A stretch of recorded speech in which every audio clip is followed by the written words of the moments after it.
What we're seeing in terms of the many crises around us, what people are now calling a polycrisis, because we've got a nature crisis, 70% depletion in species.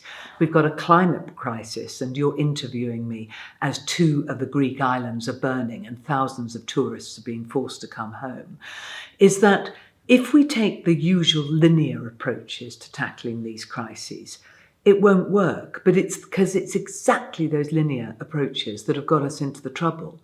So we have to think about how we live more lightly on this planet.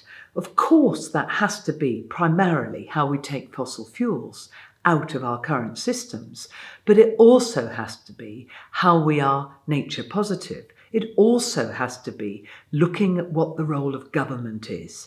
Government, in my view, must look after current and future generations and must protect the most vulnerable.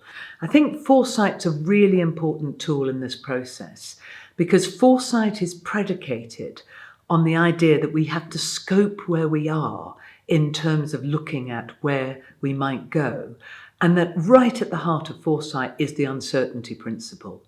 So if we know that we're uncertain about what the outcomes are going to be, we are released to imagine. And I think being released to imagine is one of the most hopeful things around. We know what we don't want to do anymore. I mean, that is pretty clear now. So if we take those elements out of the mix, there's actually a big vacuum in terms of what we might do. If I wanted to give any message to other people wanting to make the world fairer for current and future generations, it would be, we need to become a movement.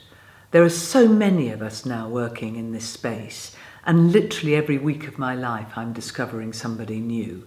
So somehow we need to become a movement, a positive movement for change.